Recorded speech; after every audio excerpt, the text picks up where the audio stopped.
الحمد لله نحمده ونستعينه ونستغفره ونؤمن به ونتوكل عليه ونعوذ بالله من شرور أنفسنا ومن سيئات أعمالنا ونعوذ بالله من شرور أنفسنا ومن سيئات أعمالنا من يهده الله فلا مضل له ومن يضلله فلا هادي له ونشهد أن لا إله إلا الله وحده لا شريك له ونشهد أن سيدنا ونبينا وحبيبنا ومولانا محمدا عبده ورسوله أرسله بالحق بشيرا ونذيرا وداعيا إلى الله بإذنه وسراجا منيرا صلى الله تعالى عليه وعلى آله وصحبه وبارك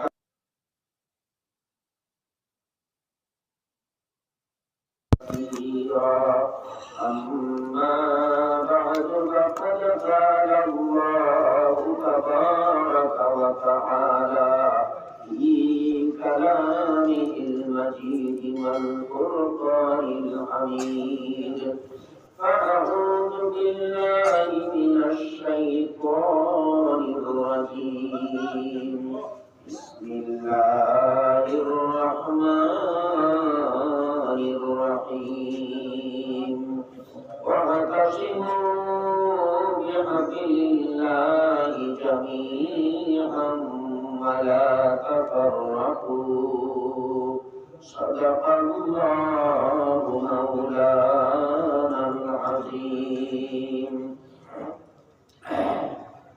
وعن عبد الله بن عمرو رضي الله تعالى عنهما قال قال رسول الله صلى الله عليه وسلم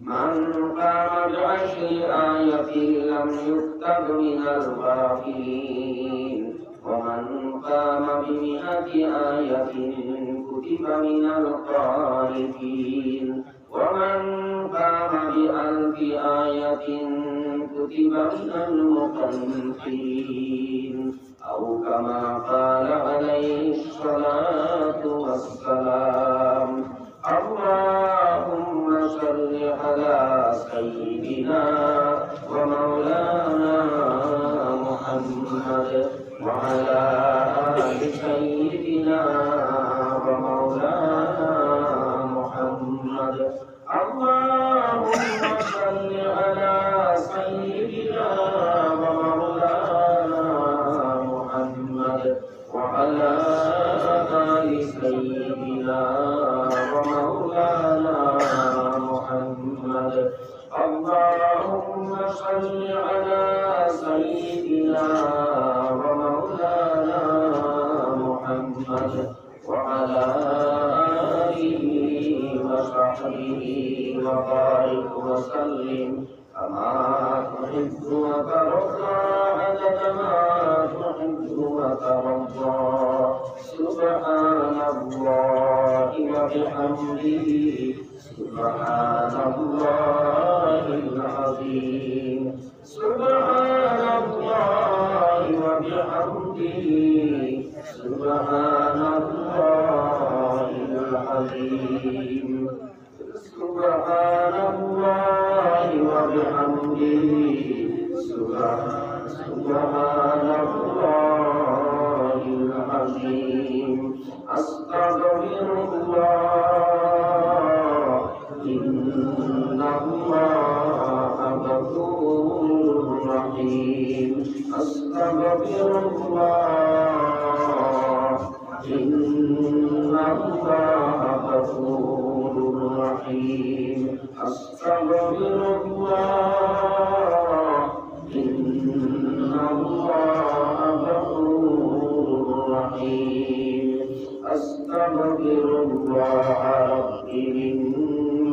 ذنب وأتوب إليه ولا حول ولا قوة إلا بالله العلي العظيم سبحانك لا علم لنا إلا ما علمتنا إنك أنت العليم الحكيم আজকের এই মুবারক জলসার মুআজ্জাজ সভাপতি সাহেব,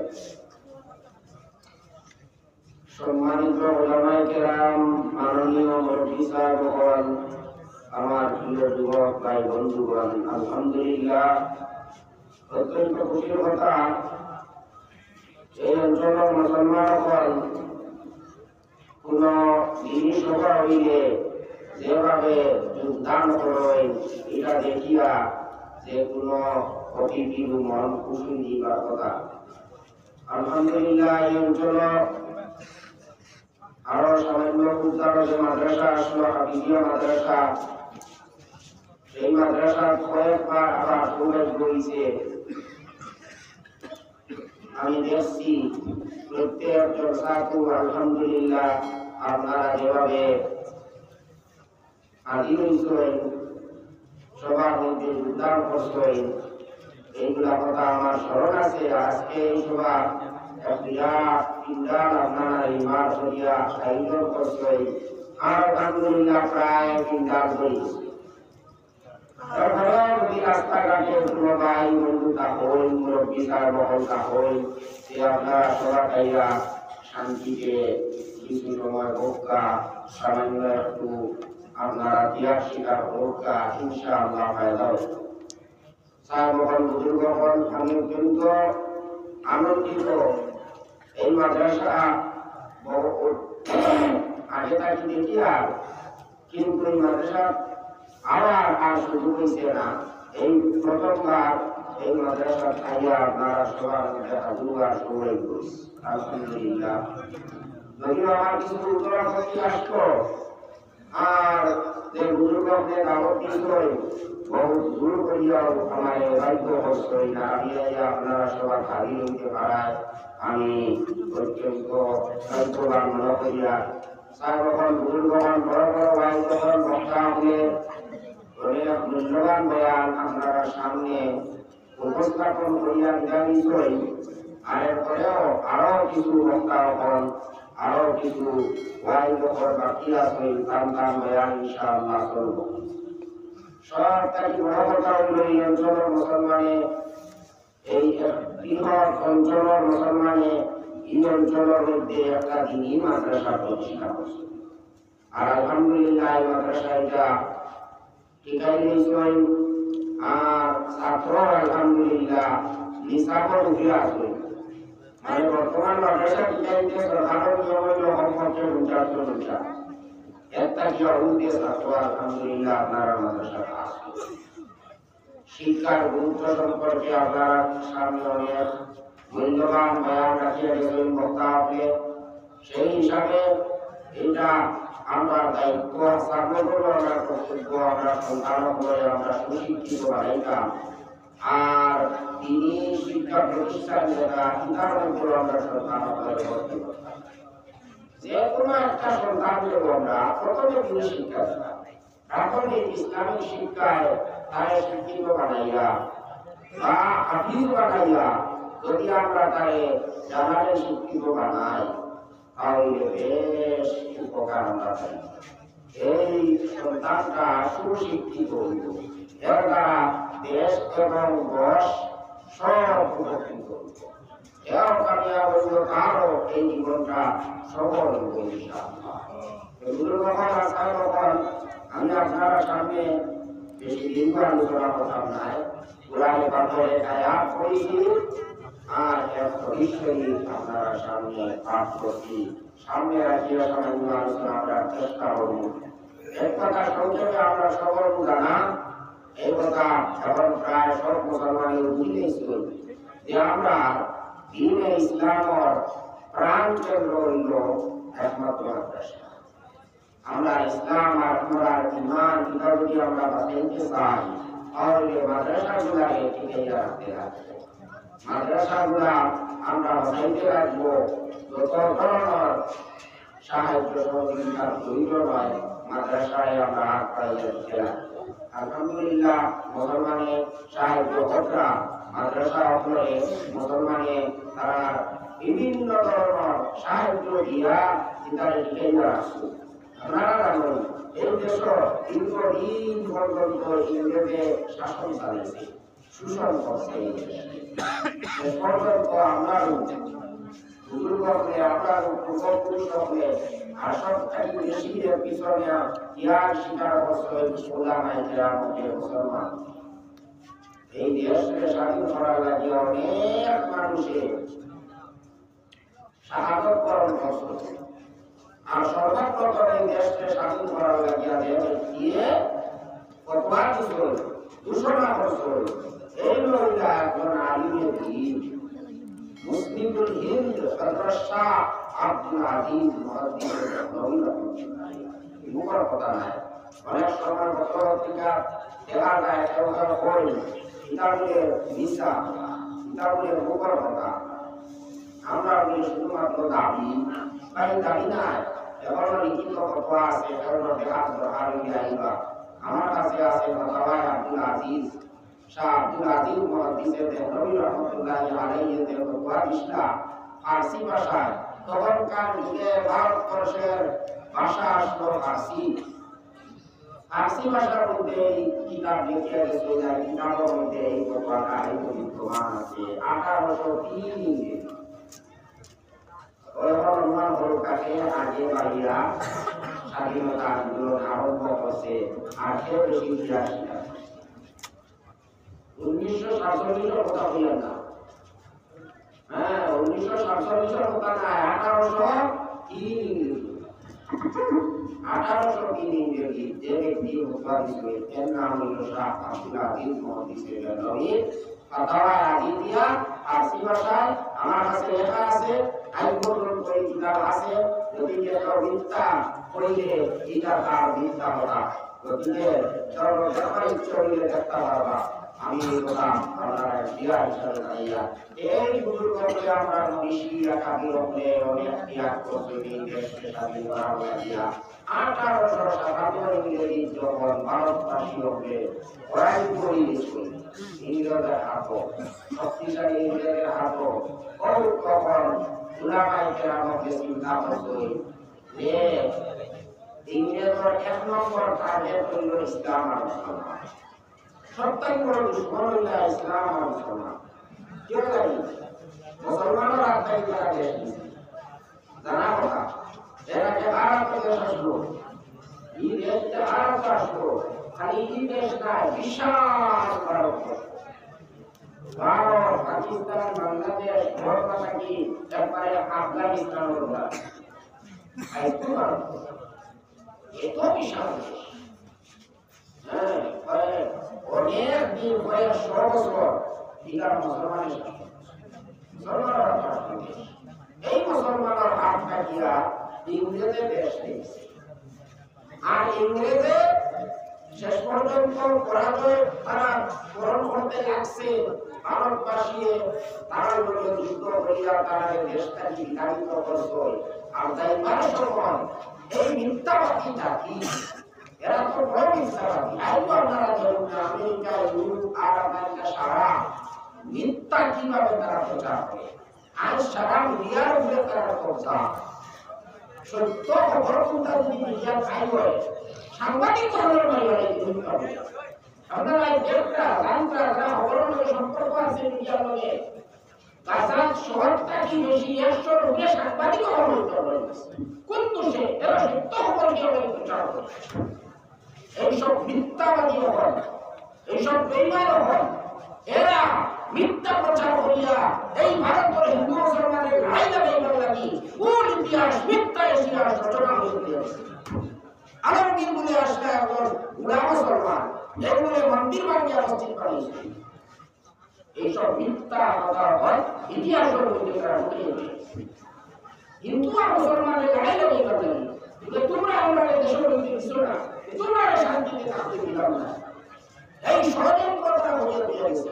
এই দেশের মধ্যে হিংসা, এই হিংসার বিরুদ্ধে তারা এখানে রাখি দিয়েছে। এসব কথা মিথ্যা, সত্য না।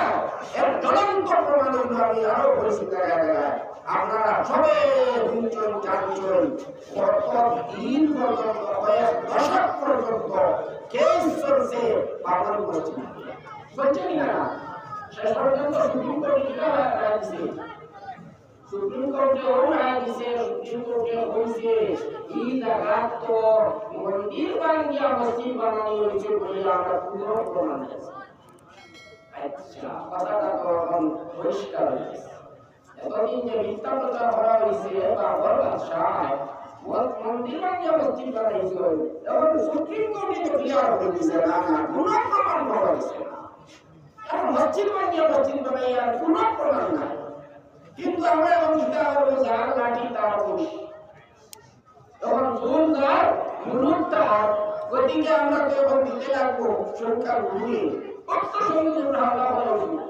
আরে নতুন ইতিহাস রচিত হইল, ভবিষ্যৎ প্রজন্ম এই কথা জানতে পারবা যে বাবরি মসজিদ বানিয়ে মন্দির বানিয়েছিলাম। ঠিক আছে, বানাবার সুবিধা নেই, বানাও, মিথ্যা কথা প্রচার হইল না, দেশের মধ্যে হিংসা হইল না, মুসলমান হিন্দু হইয়া লড়াই হইল না, দেশের মধ্যে শান্তিতে থাকো, দেশ উন্নত হইত, দেশের উন্নতি হইত, এইটা আমরা কামনা করি। এই লড়াই আমরা চাই না। এই দেশকে স্বাধীন করার লাগে সবথেকে বেশি ত্যাগ যারা খরচ করেন, শিকার খরচ করেন, সবথেকে বেশি কোরবানি যারা খরচ দিচ্ছেন, এরা হইল ওলামায়ে কেরাম আর মুসলমান। কারণ ইংরেজের টার্গেট হইল মুসলমান, উলামা হল এরা, এরাও তার বিরোধিতা করছে। অনেক পরে আইয়া দেশবাসী হল এর লগে জড়িত হইছে। আর উলামায়ে কেরাম হলেও অন্যান্য বড় বড় নেতা হলে আইয়া লোকে স্বাধীন করছে। এই বিশাল দেশকে স্বাধীন করতে হইলে আগে একলা মুসলমানের লড়াই জড়িত না, দেশের আরো যারা নাগরিক হন এরাও লোকে লড়াই করে, ওই তো দেশ স্বাধীন। তখন উলামায়ে কেরামদের ব্যস্ত হই, আর এই দেশটা কিন্তু আলিমকল শেষ করে, বড় বড় আলিমকল নাই, ছোট আলিমকল নাই।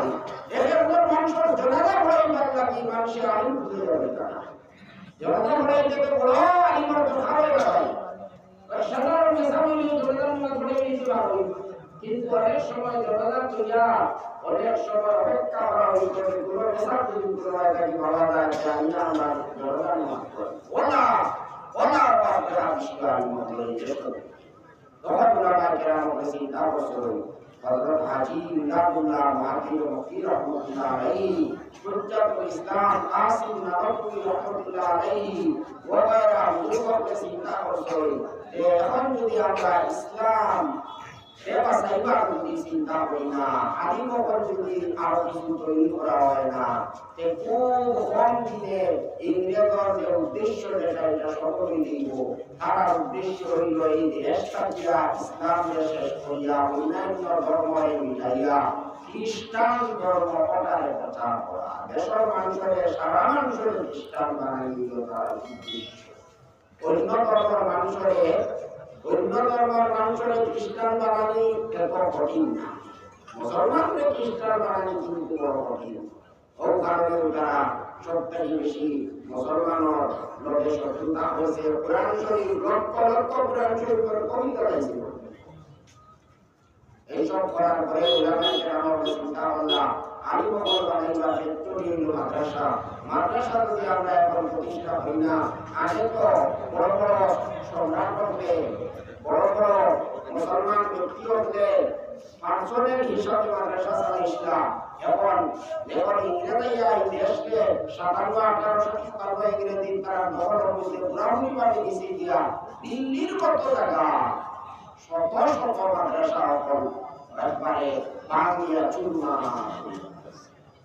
সম্পত্তির হয়ে তারা সম্পত্তির আজাদ করিয়েছে। এখন মাদ্রাসা চালাই দেখি না, আর কোনো উপায় নাই।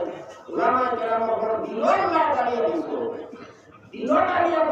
এখন মুসলমান মুসলমানের ভালো চালাইতে সালাম মুসলমানি মাদ্রাসা কিলা চালাইতা বলে ও মুসলমানের সাহায্য করতা হয় 1 টাকা 2 টাকা 5 টাকা 20 টাকা 1000 টাকা লক্ষ টাকা জমিদার টাকা ইয়া মাদ্রাসা